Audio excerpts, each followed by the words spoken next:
Hello, how are you? નમસ્કાર. આજનો પાઠ છે ગર્ભધારણ યોગ.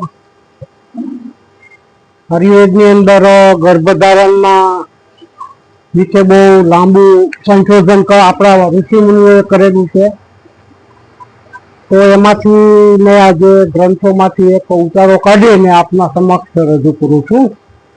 હવે એમાં પથ્યની પ્રથમ તો વાત કરવી પડે કે ભાઈ શું ખાવું ને શું ન ખાવું. તો ખાવામાં સારું ખાવું ભાત, દૂધ, ઘી, કાજુ, અખરોટ, પરવળ, પૂરણ, ખીર, ગાયના દૂધની ખીર, ગાયનું ઘી, લસણ, બધા પદાર્થો ખાવા. પછી ના શું ખાવું, કેમ રહેવું, ક્યાં ક્યાં નિયમો પાળવા, કે ભાઈ ગુસ્સામાં ન રહેવું, વાદ વિવાદ ન કરવો, ક્રોધ ન કરવો, ઉજાગરા ન કરવા, આનંદમાં રહેવું, મોજ મસ્તીમાં રહેવું. બરાબર. પછી નાવામાં ઠંડા પાણીએ નહીં નાહવાનું. ઠંડા પાણીએ નાહવાથી શરીરમાં પિત્ત પ્રકોપ થાય છે.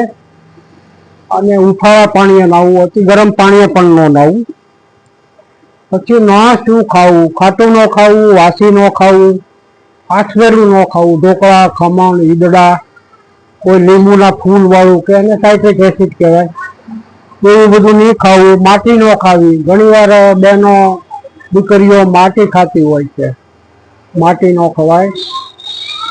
હવે માટી ખાવાની ઈચ્છા કેમ થાય, પેલો પ્રશ્ન તો એ છે કે ઘણી મેં બહેનોને જોયું છે માટી ખાય છે, માટીમાં ચાલુ માટી ખાય છે અને ભૂતળો કરીને માટી આવે છે એ પણ ખાય છે. તો તમારા શરીરમાં વિટામિન સી ની ઉણપ પડે એટલે માટી ખાવાની ઈચ્છા થાય. તો વિટામિન સી તમને આંબળા છે, મોસંબી છે, લીંબુ છે, કમરખ છે, જે વસ્તુ ખાટી ને મધુર હોય એમાંથી તમને જોઈતું વિટામિન સી મળી રહે એટલે માટી ખાવાની ઈચ્છા નહીં થાય. બરોબર છે. હવે એનો તમને આખો પાઠ લખાવું છું. એ બધું 3 મહિનાનો પાઠ લેવાનો છે. એટલે કે બધું 30 ગ્રામ લેવાનું હોય છે. પછી તમારી અનુકૂળ થાય લેવું, મહિનાનું લો તો વાંધો નહીં. એમાં 50 ગ્રામ શિવલિંગીના બી છે, 25 ગ્રામ ઉપલેટ છે, 50 ગ્રામ નાગકેસર છે. નાગકેસરમાં 2 આવે, એક લાલ નાગકેસર અને એક પીળું. એમાં પીળું લેવાનું છે. વધારો 25 ગ્રામ છે. પછી ખાખરાના બી આવે, એને પરાસ કહેવાય, ઢાંક પણ કહેવાય, એના બી આવે. એ બી ને ઉપરની અંદરથી એક સિક્કો નીકળે લાલ કલરનો, ઉપરની પોતરી કાઢી નાખવી અને એની રાખ પાડી દેવી. એ 50 ગ્રામ લેવાની છે રાખ. પછી પારસ પીપળાનો પંચાંગ. પારસ પીપળો આપણે અહીંયા સુરતના એરિયામાં થાય છે, ઘણી જગ્યાએ પારસ પીપળો થાય છે. એના બી લઈ જવાના.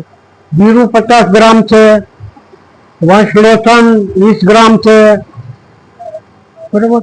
પટોળ 25 ગ્રામ છે, એલસી 50 ગ્રામ છે, એના ફોફા કાઢી નાખવા. સુખડ 25 ગ્રામ છે, તમાલપત્ર 25 ગ્રામ છે. આ બધું પાવડર મિક્સ કરી દેવો મિક્સરથી. અને પછી 2 ડબ્બી આયુર્વેદ સ્ટોરમાંથી તમને તૈયાર મળી રહેશે.